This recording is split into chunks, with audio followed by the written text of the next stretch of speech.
This is Bill Nesper. I'm really excited to welcome you to day 2 of the National Bike Summit online edition. Thanks so much for a great day yesterday. I'm really excited to be with you this morning and welcome you, but also to be with my friend Colin Hughes, who leads the bike and scooter policy at Uber, with me today to kick off this together. So all of you might not have heard the big news today, and I'm excited to tell you that the League and Uber are announcing a new safety partnership this morning. So since 1880, the League has been dedicated to promoting bicycling for transportation and recreation, and we know bicycling improves lives and communities, and only by making our streets safe and comfortable for bicycling will it become an easy option for more people. This new partnership goes straight to the goal of this National Bike Summit, creating safe streets for everyone, whether you're biking, walking, on a scooter, or in a wheelchair. Thanks, Bill. Yeah, it's really truly an honor of ours to be here and to be working with an institution like the League that's been doing such good work for so long. I think what I really love about the partnership is just how I think it highlights actually the cutting edge technology here is the bicycle. And, you know, bicycle was invented 200 years ago. There's 2 billion of them around the world. It's arguably, I think, the most efficient means of transportation that the world has seen. And that's a really powerful technology. And I think when you combine that technology of the bicycle with some of the technology that Uber's bringing, this, our e-bike technology like Jump, that anybody can go just use a bike on the street, the global digital multimodal mobility platform that Uber has built. When we really integrate the bicycle with that, and we use that also as a force to make bicycling safer, we can really grow bicycling bigger together. And secondly, I'm really excited about the work we're going to do in this partnership. This isn't just really a sponsorship.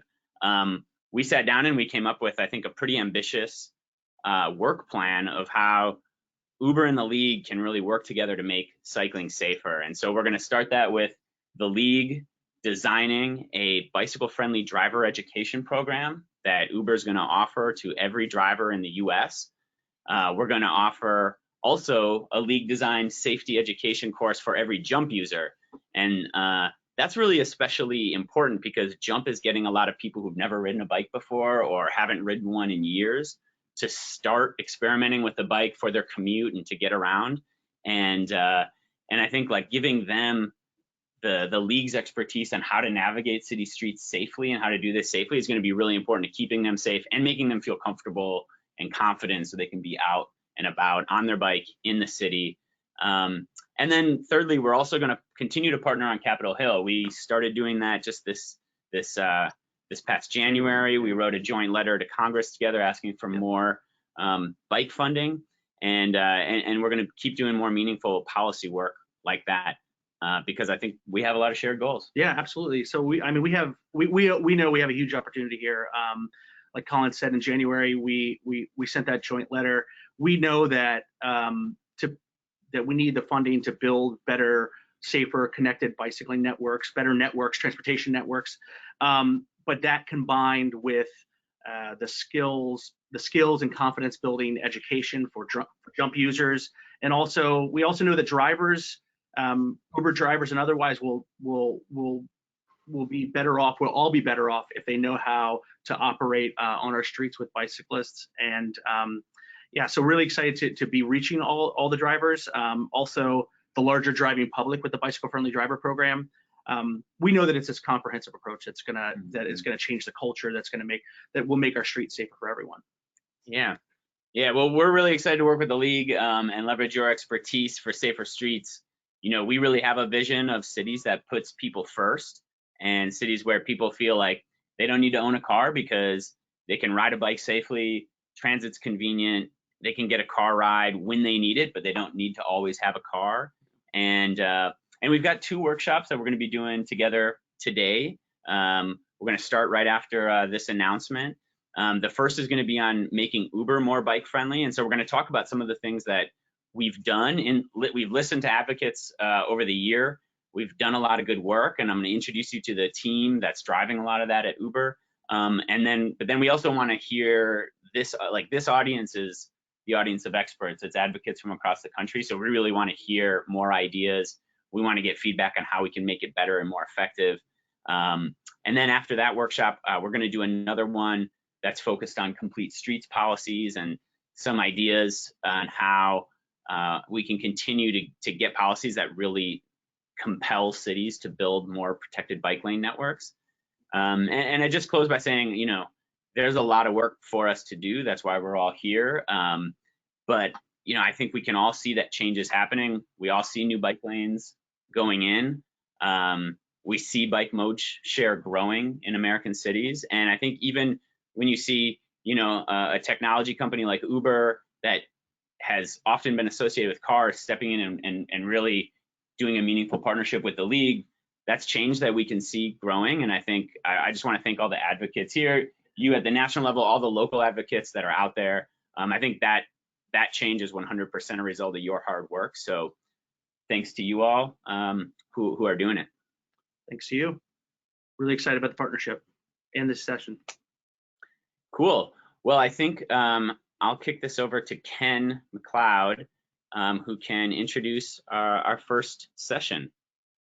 Awesome. Thank you, Colin. Thank you, Bill. It's an exciting announcement. I'm really glad that we have Uber and Jump as partners.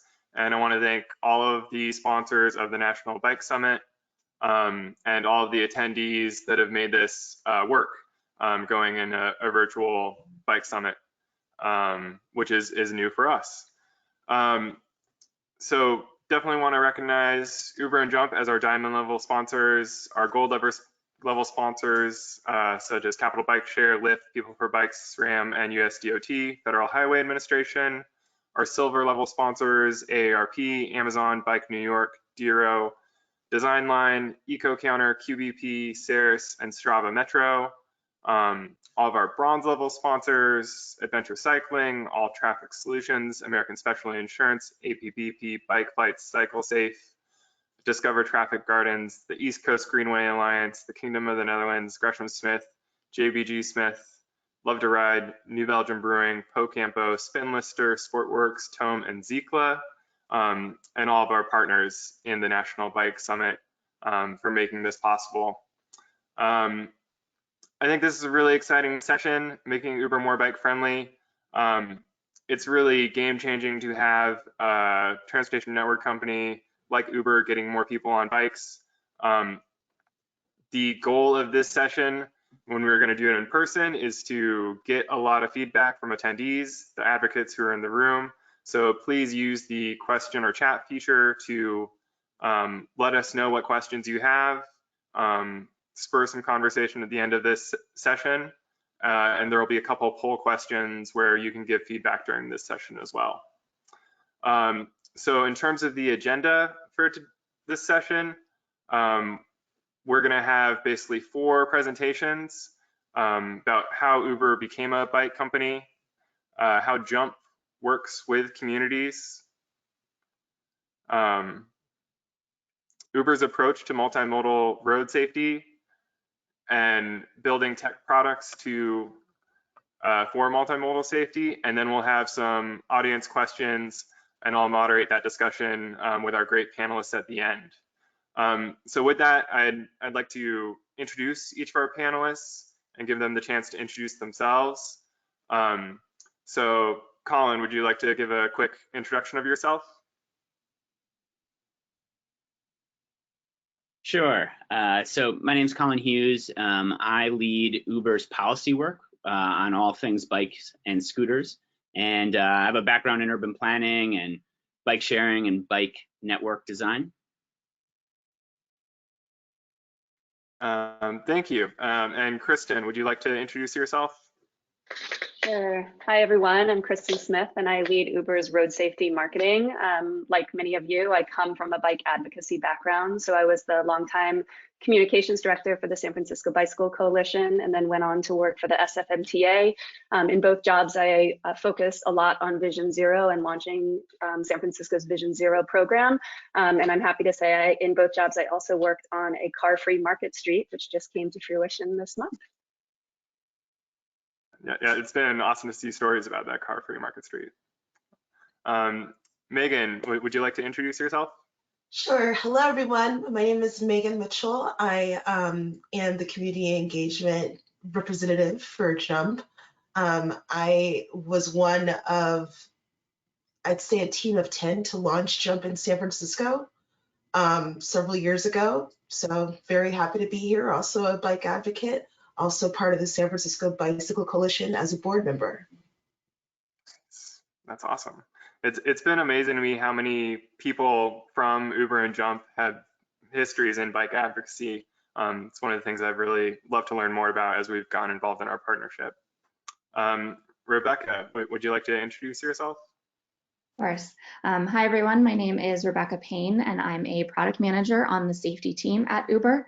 I don't come with all the bike advocate expertise that the rest of the panel does, though I did do a half Ironman a week and a half ago, so that involves a bit of biking. But before Uber, I worked at a mobile security company for 6 years. So it parallels safety and that we're solving for and trying to prevent rare events, whether that's a phishing attack or an argument between a rider and driver. Awesome. Well, we've got some great panelists, so I'll let you get into your presentations, and Colin, take it away. Thanks, Ken. I'm going to start out with a short presentation about how Uber became a bike company. Some of you might be scratching your heads thinking, I never thought of Uber as a bike company, but we do. Uber acquired the bike share product Jump about 2 years ago and has integrated it into their platform. So I'll talk a little bit about that. But first, before we got started, I wanted to take a quick audience poll and kind of from a product or service standpoint, because that's where we are, we're interested in getting your feedback here. Wanted to hear what the audience thought was the best way to get more people on bikes. And granted, gave you somewhat limited options, but wanted to see how the audience thought. Do you think it's really just shared bikes that are the most important thing? Is it e-bikes that get more people on bikes? Is it when you combine the two, e-bike share, or is it something else? So I'm looking at the poll in progress. This is such a cool tool. And yeah, you all know, so you've come to largely the same conclusion we have, that it's really when you combine e-bikes and bike sharing. And so that's at 60% of the votes. And so let me just introduce you a little bit to the Jump product. Like Megan, I was on the original Jump team before it was acquired by Uber. And in 2017, really we were designing this in 2016.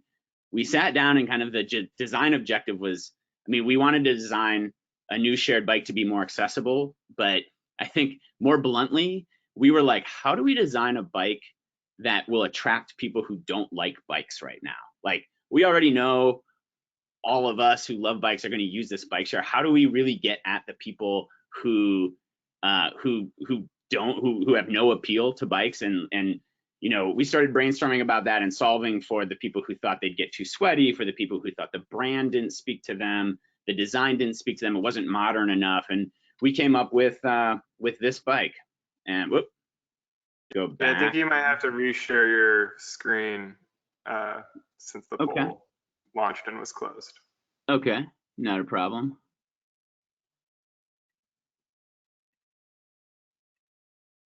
Cool. Can you see it again? Yep, that's perfect. Great.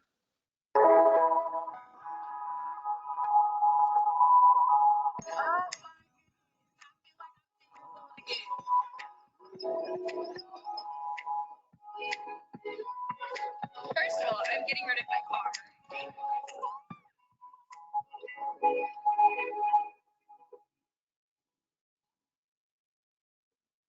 Cool. So the woman who said I'm getting rid of my car, that's actually not an actor.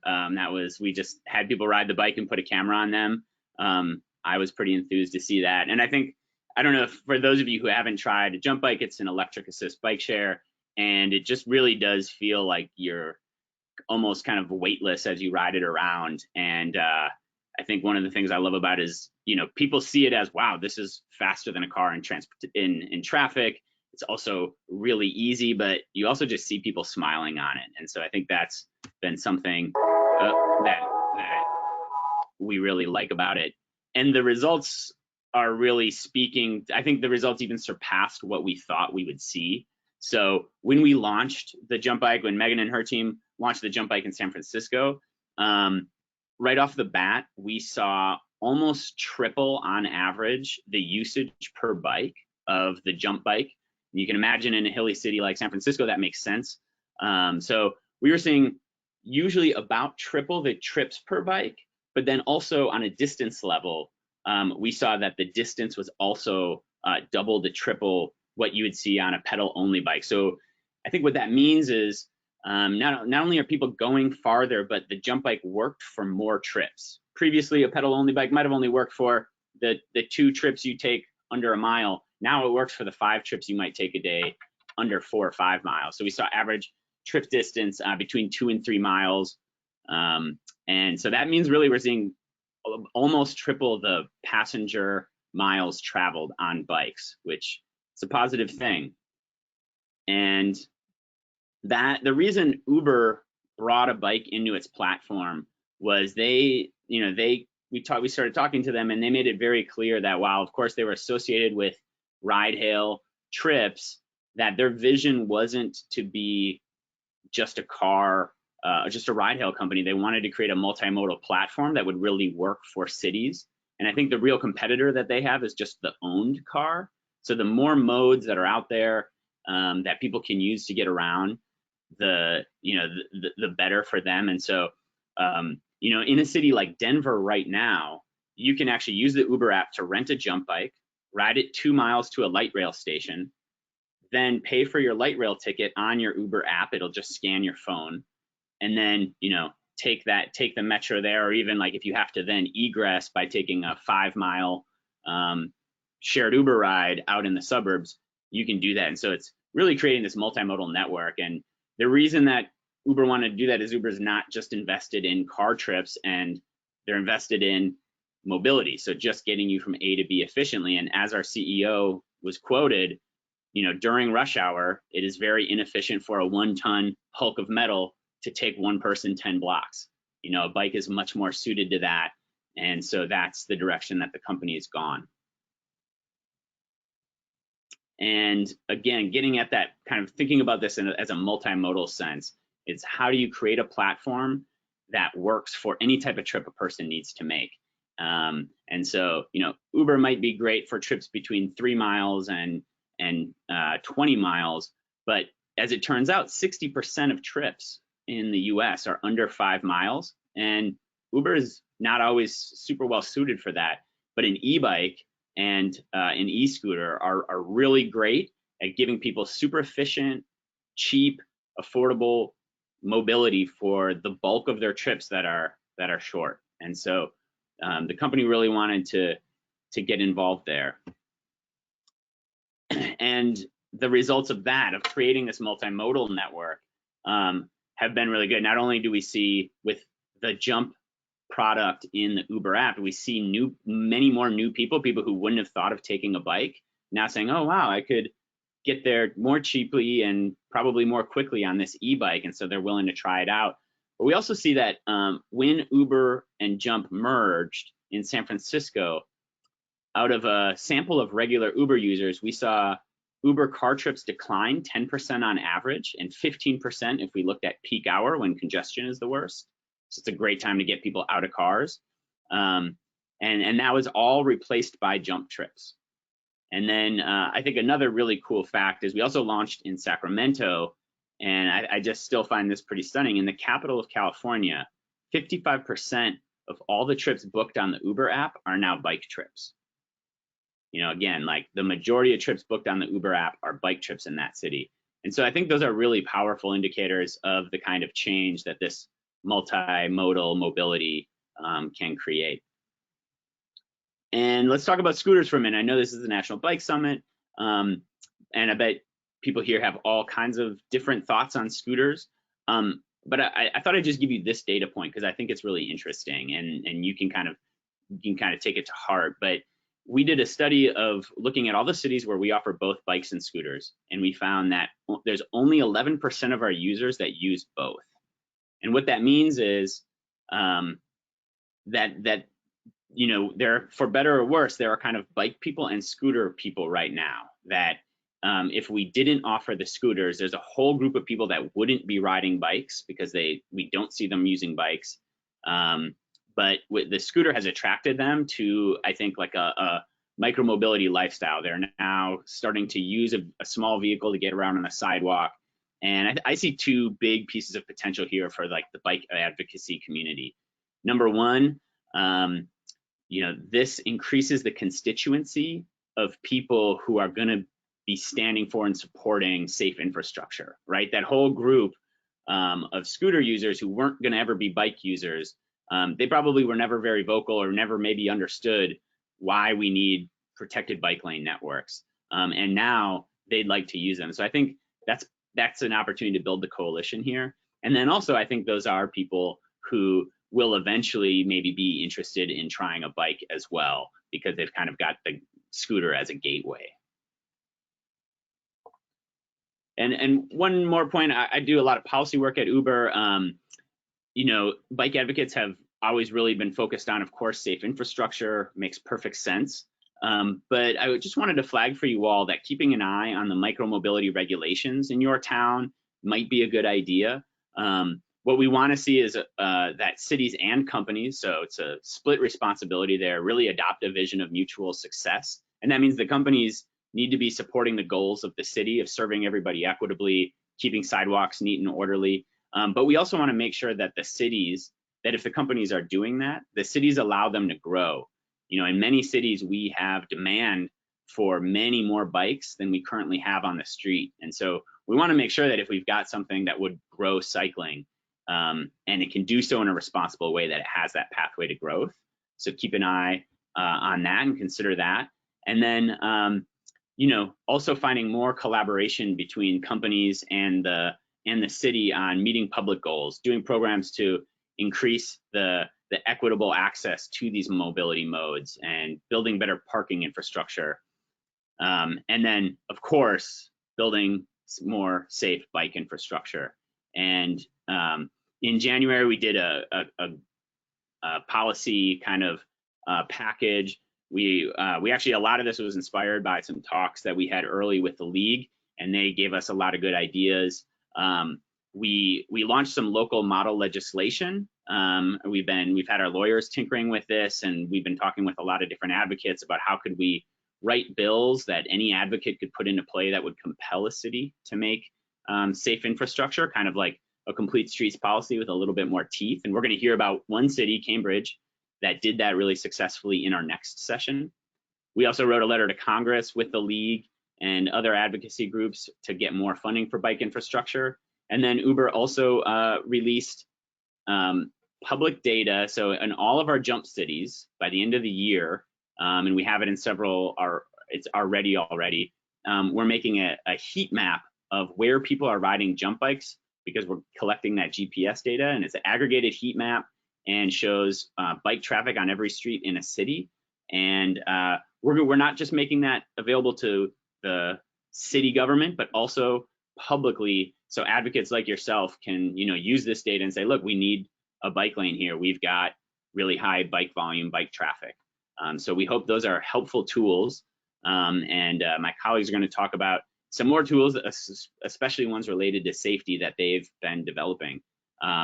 So with that, I'm going to first pass the mic to Megan Mitchell, who's going to talk a little bit about how JUMP works with communities. So Megan, take it away. Thank you. And before I start, I'd like to give a special thanks to Colin Hughes for convening representatives from Uber to participate in this summit, and also give us a shout out to all my fellow bike advocates. Now, let's talk about community engagement. Next slide, please.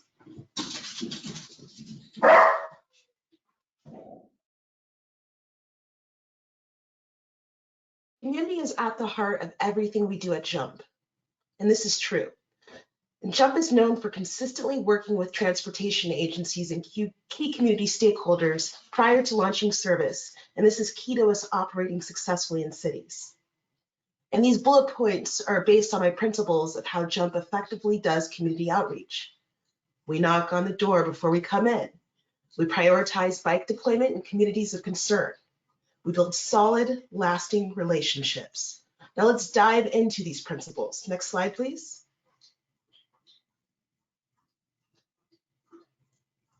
Next slide. Oh, I'm sorry. We believe that community engagement should not be a box to check at the end of a long list, but a process of relationship building during every step of the design process. So we involve stakeholders in our decision making. This not only results in better, more inclusive plans, but an ongoing evaluation to see how programs actually perform and how well they meet the needs of residents in different neighborhoods.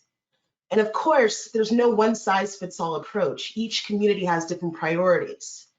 But one thing every neighborhood needs are jobs. So we always come to the table with opportunities. And we also localize all of our outreach materials to break language barriers. Next slide. We go where we're needed the most. In San Francisco, Jump was the first micromobility company to launch in what San Francisco County Transportation Authority defines as a community of concern. We took it a step further by adding a discounted membership called the Boost Plan.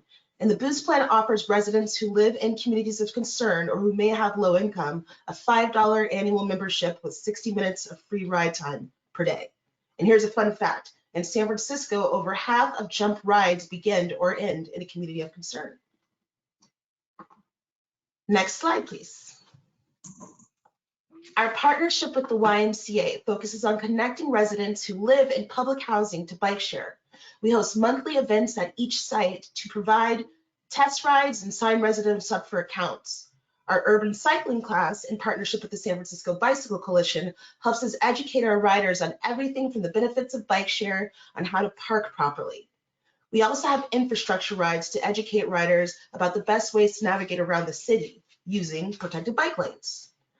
Economic development is also something we strongly care about. Connecting commercial corridors is key and something that bike share brings a benefit to. So we work with merchants, we support their marketing initiatives, and we drive customers to their business. Next slide. And then here's just like a screenshot of different organizations that we partner and work with. And that's it. That's community engagement. Great. So next up, we've got Kristen Smith on our approach to multimodal road safety. Kristen. Hi, thanks so much. And Megan, so exciting to see all of those bike advocate logos up there. It's been really an honor to be able to work with so many of the local advocates. And we know, of course, that while transportation is global, the real work really happens at the local level. So very excited to be partnering with all of those different groups. Let's go on to the next slide, Colin. So one of the reasons that I moved from working in the public sector to working for Uber is because I really felt that there was this opportunity in terms of scalability for road safety. I'd done a lot of work in looking at local road safety and spent 15 years in San Francisco and trying to make that 7x7 a much safer, better place to be moving around.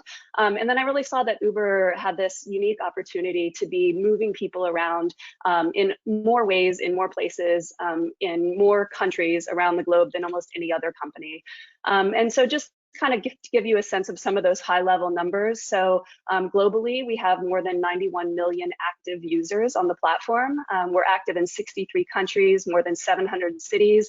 And then just last year alone, we had more than 22 million jump trips that happened. So all of this, incredible opportunity in terms of scale, but also a lot of responsibility that comes with that scale.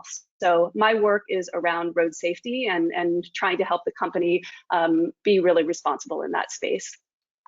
So in terms of high level, we're really committed to safety no matter how you get around. So that's at the core of what we think about in terms of road safety. And we really prioritize the most vulnerable road users. So as Colin said, obviously Uber started as a rideshare and car-based platform, but we've really become multimodal. And I think one of the benefits of having so many advocates come into the company is that we really kind of step back from that windshield perspective and start to look at roads and mobility from a more multimodal perspective. So just to give you a few of those different types of ways that we're moving around, obviously jump bikes and scooters.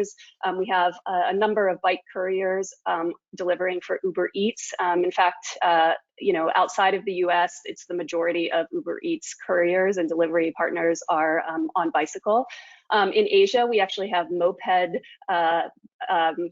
service where people can pick up somebody on a moped as a passenger based. Obviously we have rides, and then we have some high capacity vehicles in places like Egypt where there may not be public transportation and good bus systems. Next slide. Great. So just an example of kind of how we're able to reach those different road users. And I don't think we need to watch the video right now because it loads a little bit slowly. But one of the things that we launched this last year was the Dutch Reach education campaign. And my guess is that most of the folks on this call probably know about the Dutch Reach. But this is the approach where before you open a car door, you reach with the opposite hand so that you look behind you for anybody on bike or scooter who might be approaching. So when we did this, we, again, thinking about our scalability and our global reach. So we were able to launch this in multiple countries, but we were also able to launch it to multiple users. So this link here with the play button is the YouTube video for it. So I encourage you to watch it at some point, and please do share it around. We reached all of our riders in the US with a message about safer roads for everyone. And you can see there at the bottom, the San Francisco Bicycle Coalition's logo. So in the cities where we first launched this, we partnered with the bike advocates there and really wanted to have a strong showing in those first pilot cities. We also reached our Eats couriers, again, the people on bikes. We wanted to let them know that Uber was really prioritizing their safety, and we had them in mind. And then probably most important in this case, we also reached drivers to let them know while they might not be doing the Dutch Reach because they're not getting in and out of the car as much, we used it as an opportunity to talk about not picking up and dropping off in bike lanes and how to look for a safe place for pickup and drop off. So I think this is just an example of when we launch something, we really think about how we can reach all of the different road users with this single campaign. Next one. Great. And just to dig into jump safety a little bit, obviously at the beginning of this, we mentioned this exciting new partnership with the league where we're going to be doing jump safety education. Again, I think part of the benefit of advocates coming into the private sector is we can really think about safety as being much more holistic. So I think if you don't come from this background, you might think, okay, just give them a helmet and we've checked the box and done that. But of course, everybody on this call knows how important safety is beyond just helmets and just beyond what a rider does to stay safe. So of course, we do give out helmets, but we also do quite a bit in terms of the safety of the vehicle. So you'll see here new scooters that are more stable and feel much safer, obviously, and then just the partnership with the league in terms of much more comprehensive bike safety, scooter safety, and really encouraging people to be getting on bikes and scooters in terms of that mode shift. Next one, please. Great. I mentioned bike couriers. I think this is an audience that I would love for advocates on the call to be thinking about. Are there opportunities for your group to be working more with some of the delivery partners who might be on two wheels? Because this is a group that I think might not be a group that is necessarily membership of the advocates groups, but is a group that is deeply invested in bicycling and it's tied to their work and to their economy. And so we partnered in this case with the Governor's Highway Safety Association to deliver some bike safety tips specifically for bike couriers. And then we partnered with a company to get bike lights and helmets out to couriers as well. So really kind of comprehensive. And we hosted events all around the country, also just listening sessions with the couriers to better understand what they felt about safety, how we might be able to make them feel safer out on the streets. And in general, obviously, we want to be encouraging people to be delivering by bike instead of car. And then just because it is worth kind of mentioning again, in terms of the work that we do with cities. So nothing can really happen in terms of safety for riders unless we're really making the streets safe. So a couple different ways that we do that. Colin mentioned, of course, like the heat map that we just launched. So this is San Francisco's data. And what you see here is the course of a day of where people are riding. But one of the other things, if you dig into the tool, is we also overlaid it with what the bike network is, so that you can quickly see, or cities, advocates, residents of a city can quickly see where are the gaps in the network between where people are riding and where the safety improvements are, and where does the city need to be prioritizing.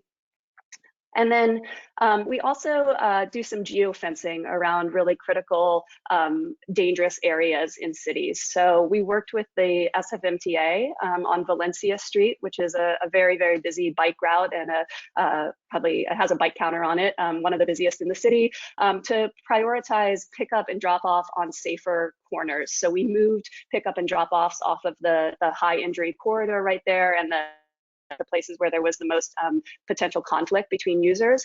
And then I think what was most important is that we also worked with them to find best places for loading zones. So this kind of technology of this sort of geofencing and new pickups and drop-offs doesn't work unless there's actually a place where people can go. So I think back to this idea of it's, you know, really a partnership between public and private to make sure that the streets can become safer and more optimized. And then finally, last slide. Oh, so sorry, this one didn't get in, but I just wanted to mention that, you know, with the idea of kind of Vision Zero in mind, we know that we can't tell how effective we're being in terms of safety unless we actually measure it. So one of the things that we did this last year is we launched a US safety report, where we were proactive and transparent about reporting any fatalities and serious incidents on our platform related to our platform. So it's not about cause of that or who was at fault, but really just being transparent about those numbers so that we can work to getting to that goal of 0 fatalities. And with that, I will kick it over to Rebecca.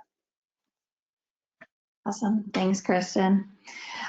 So I know we're focusing on bike safety today, but before I dive in to how we've built some of our road safety products, I did want to take a step back to talk about how our tech team looks at safety. So I'll run through these first slides pretty quickly. If you can go to the next slide, Colin.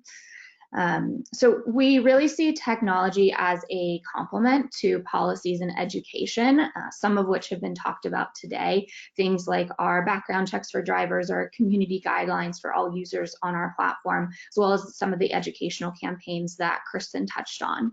Because with these components working together, we can make sure that we're really looking at safety holistically. Next slide. And that means we are looking at where those efforts best fit within the life cycle of a user's journey, whether that's through prevention or tools to help users feel safe in the moment, or our response when things do go wrong. Next slide. And we look at this from all angles, because safety means different things in all of the different countries we operate, whether that's here in the US or India, Brazil, South Africa.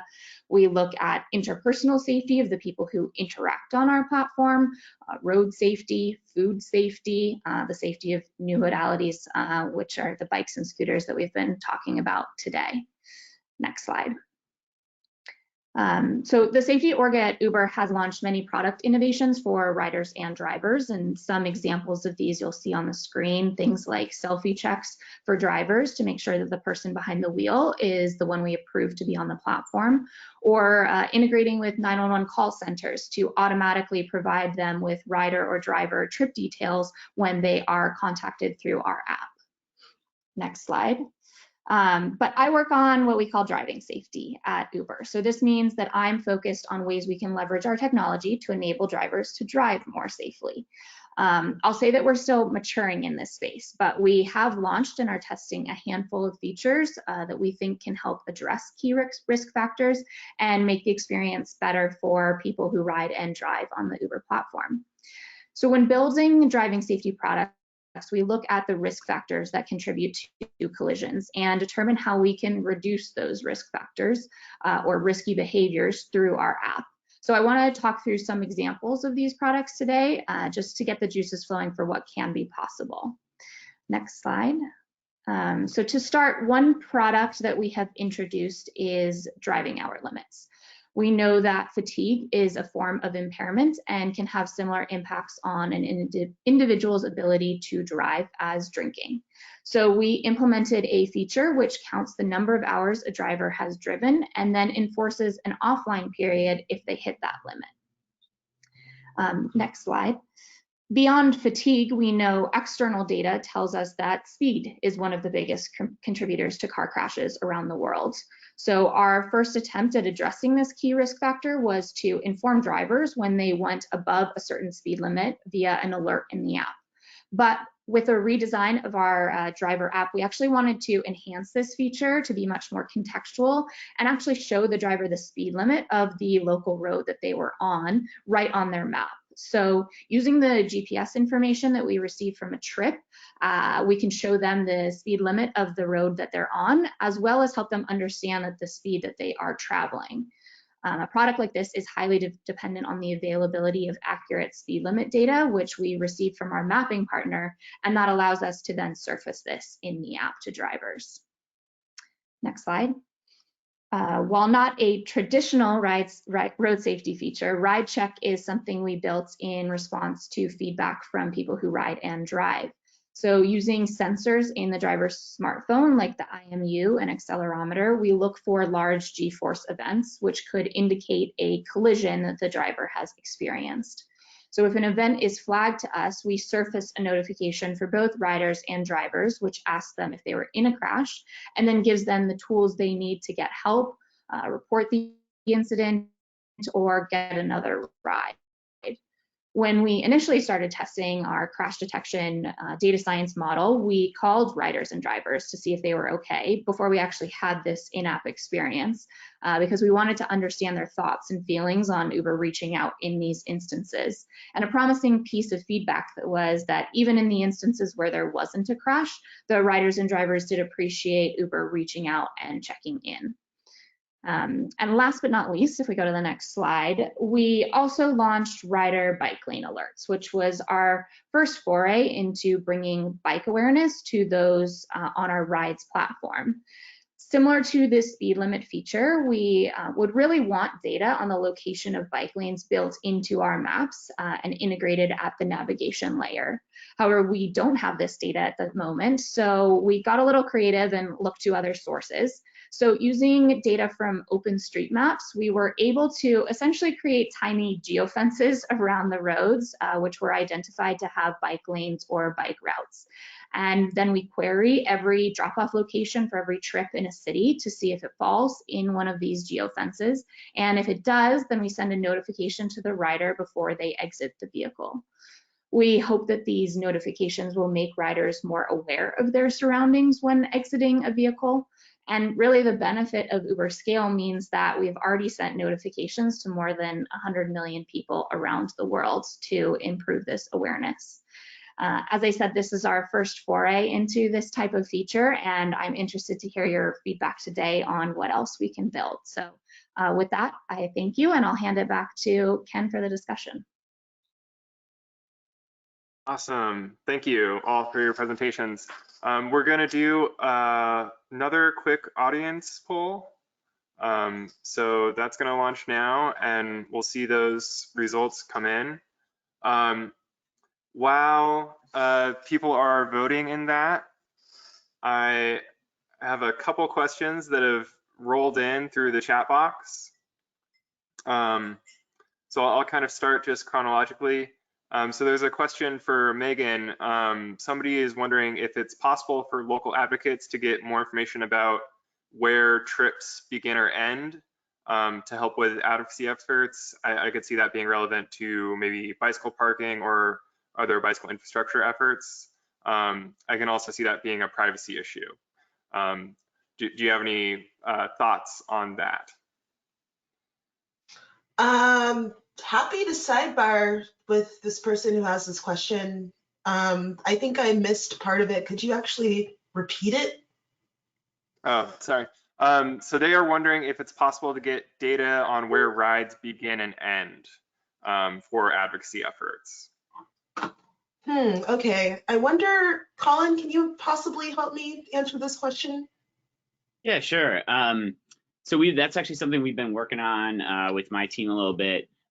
So the sharing data of where trips ride start and end, we can do in an aggregated way. So if we share the trips like origin and destination together, what privacy experts tell us is that that's actually personally identifiable information, because if I see my coworker leave work on a jump bike and I know what time and place she left, I can figure out where she's going by downloading that data set, because it's shared, if it's shared publicly, and that could be an invasion of her privacy. But what we can do, it's really simple, is we can show all the start points. We can we can share all the start points for trips. We can share all the end points. That helps us figure out where we need more bike parking.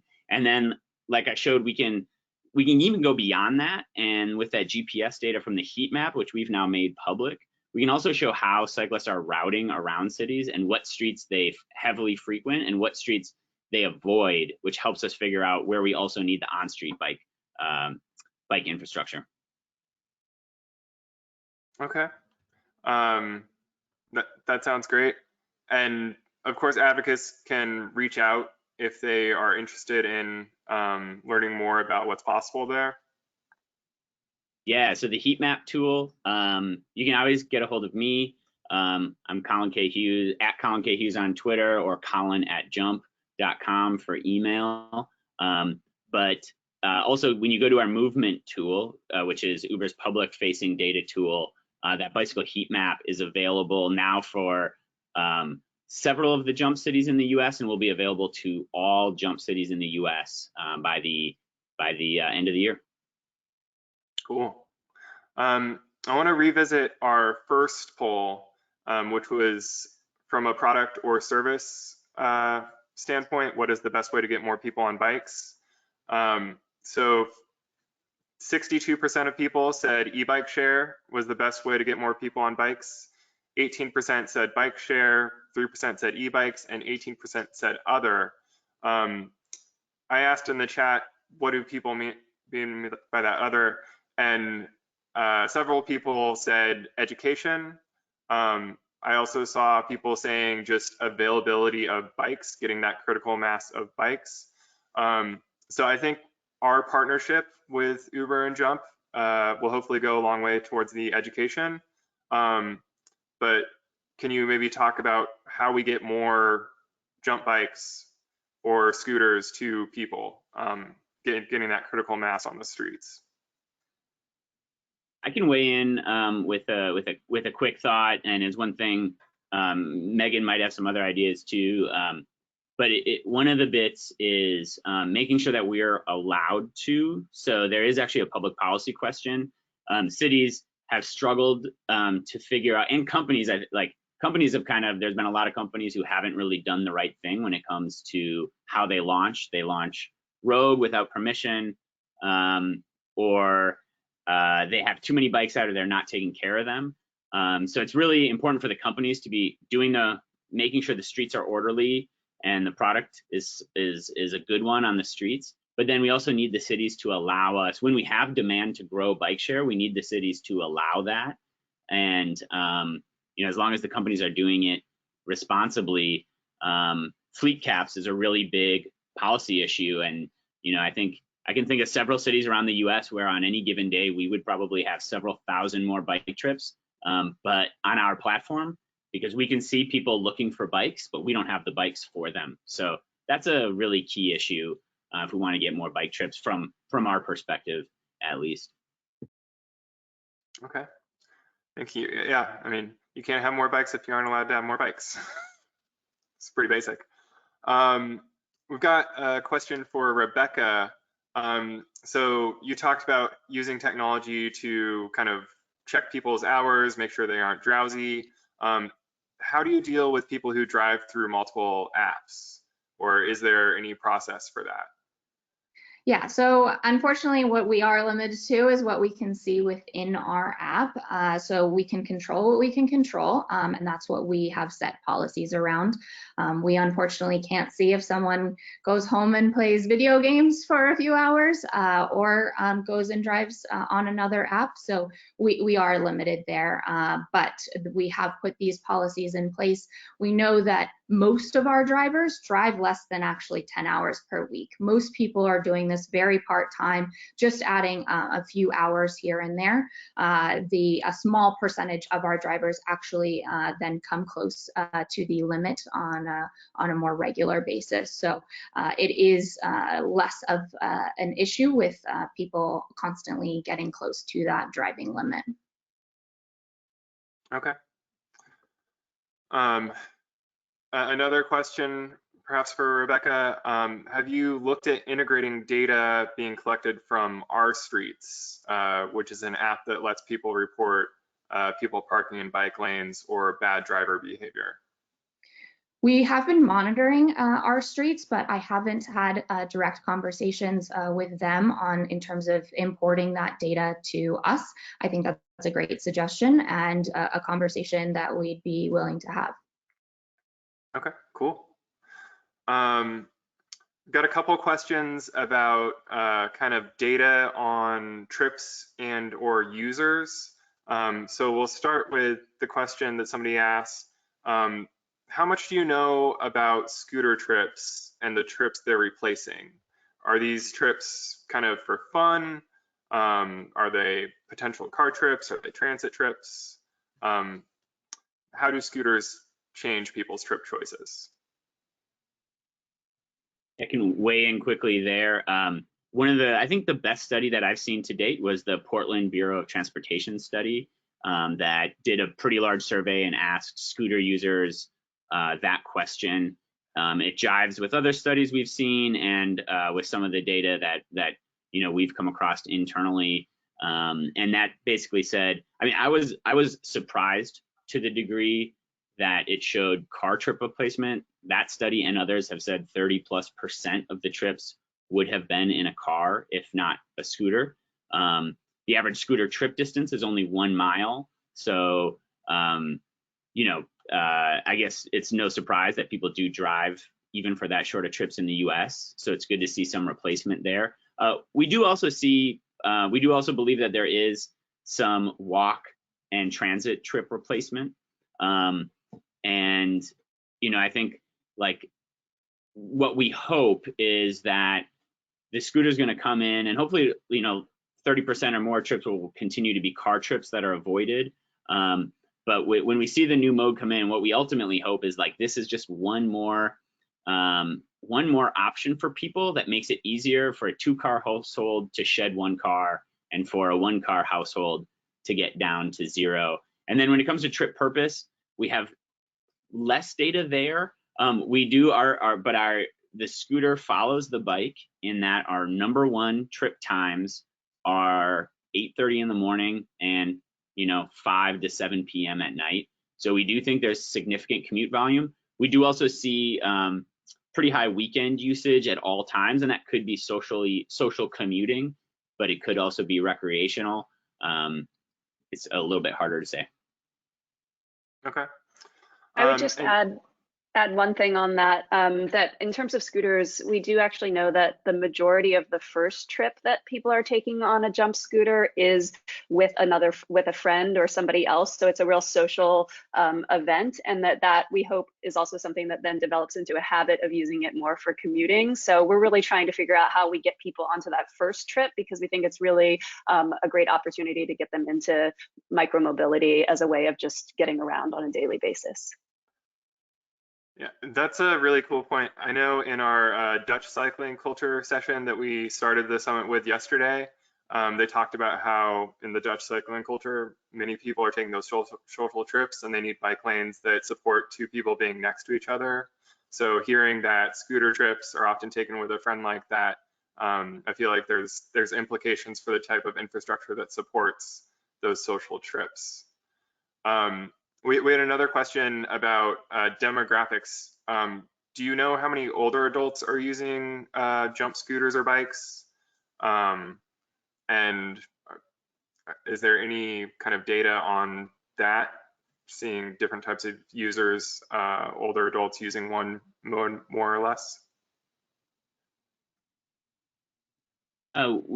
First of all, no one under 18 can use our bikes and scooters. That's largely due to insurance reasons. We can't, same reason young, even people like 16 to 20-year-olds can't really rent a car. It tends to be insurance limits. But we do think that the majority of these users are adults. Again, even with the bikes, our majority of trips are at peak commute hour, you know, always. So we do think this is mostly adults, mostly commuting. Okay. I want to make sure that we touch on the second poll that we conducted. So in that poll, we asked, what is the best way for Uber to support the goals of bike advocacy? 38% said political or policy support for bike infrastructure was the best way for Uber to support bike advocacy. 35% said offering education to drivers. 18% said mitigating lane and curb conflicts, and 10% said getting more people on bikes. We have about 5 minutes left of the question time, and there were a couple questions about the mitigating lane and curb conflicts and how best Uber can do that, or how that's changed over the years. If one of you could talk more to how you're dealing with that subject, how you're working with cities or potentially even state DOTs on that issue, I think that could be helpful.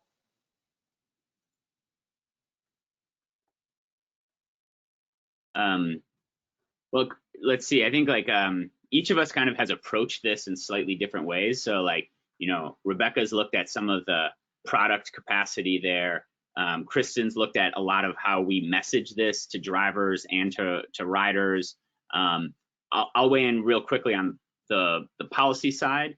So we think we have been working really hard on this issue, and that started with, you know, the rider bike lane alerts and a lot of the communications to drivers. We see that we have a responsibility here, and I think we've been improving it significantly, but I think we still have some, you know, some distance to go in trying to make sure that there's never an Uber driver blocking a bike lane. But we do also see I saw one of the questions on here asked if we had talked to Our Streets, which is one of the apps that collects data about who's blocking bike lanes. When we looked at their data, we saw that I want to say it was a minority of trips were reported as, you know, Uber or Lyft trips. And so again, we have a responsibility to make sure our cars aren't blocking bike lanes, and we are definitely working on that. That's core to our work with the league. But even if Uber and Lyft got all of their cars out of bike lanes, that would still not even be 50% of the problem. It's a lot of delivery trucks. It's a lot of other vehicles that are parked there, especially as like Amazon delivery and like mail order becomes bigger. So we know that we can't fully solve this problem. And I think that's one of the reasons Uber is really invested in building out these protected bike lane networks. And that's what our next session is going to talk about, because when you have a facility that a car can't enter, it gets rid of this whole problem to begin with. And then you have the problem 100% solved. So again, we totally take responsibility for our vehicles, and we're really working on multiple angles there. But I would also say on the policy side, this is really why the protected bike lane is really important. And Kristen and Rebecca, if you have other product and kind of like messaging thoughts, that would be great. Yeah, I'll just add, again, back to that Valencia Street model that I talked about in San Francisco. I think that was really a great example of being able to use both product and infrastructure to improve that curb conflict that's been happening. So what we found is once that we worked with the city to identify where those loading, pickup, drop-off zones, and those were not specific to Uber. This could be any passenger or also, you know, Amazon delivery kind of loading zone. At least on the Uber side, the majority, I want to say more than 75% of the pickup and drop-offs were happening at those dedicated loading zones. So we really saw that if you build it, people will use them. And so I really think that from the advocate side, you know, that you could be helpful in really encouraging cities to make sure that they are building out the infrastructure that goes hand in hand with the product that the private sector is building and is capable of building, because without that, again, you just sort of have a product and people don't have anywhere to actually go. So I think that that's a great example, and we're hoping to do more of that in more cities. We're hearing from a lot of cities and a lot of advocates that they're wanting to see that kind of thing implemented within their areas. Yeah, and just to close it out, I think obviously we want to launch the rider bike lane alerts that I mentioned today. I think we have talked about other solutions that we could, introduce these for drivers as well. So that's something I'm very interested in. Something that I'm very conscious of, though, is not being too distracting to drivers when they're on the road as well. When we were putting the speed limit alerts in the app, we were very conscious of the fact that anything that we're putting on the map takes away from the actual navigation experience. So we wanted to be very smart about our design so that it was catching drivers' attention when they were going over the speed limit, but wasn't too distracting on a constant basis. So I think our design needs to be very smart about how we would alert drivers. The other challenge is just GPS not being fully accurate enough to know when a driver is on a road versus in a bike lane. So that's something that we need to contend with as well. And I think we could take more reports, as the question mentioned earlier, on whether drivers are stopped in bike lanes or not. Something that we need to be aware of is whether that driver is online or if they're just driving around for personal reasons, because obviously it's hard to tell as an average consumer whether the person is on a trip or not, because they've got the stickers on their car at all times. And at Uber scale, we do invite a lot of these reports, and we can even see when it comes from an insurance perspective, 25% of the insurance claims that we see have nothing to do with an Uber trip. It's just someone trying to report something and potentially get a little money out of Uber. So I think these are all things that we weigh when considering another feature from a technology perspective. But I am very excited that we can contend with all of those and figure out a tech solution and hopefully introduce something like that soon. All right. Unfortunately, we are at time. This webinar was recorded, so people will be able to revisit the recording. I hope that we will be sharing the slides with Uber's permission, and can follow up with you about some of the questions that we were unable to answer. But thank you all. Thank you, Colin. Thank you, Megan. Thank you, Kristen. Thank you, Rebecca. This is a great presentation, and I'm really excited about this partnership moving forward. Awesome. Thanks so much, Ken. Thank you. And people stay around for the next session about Complete Streets with Uber at 11:15. All right, bye.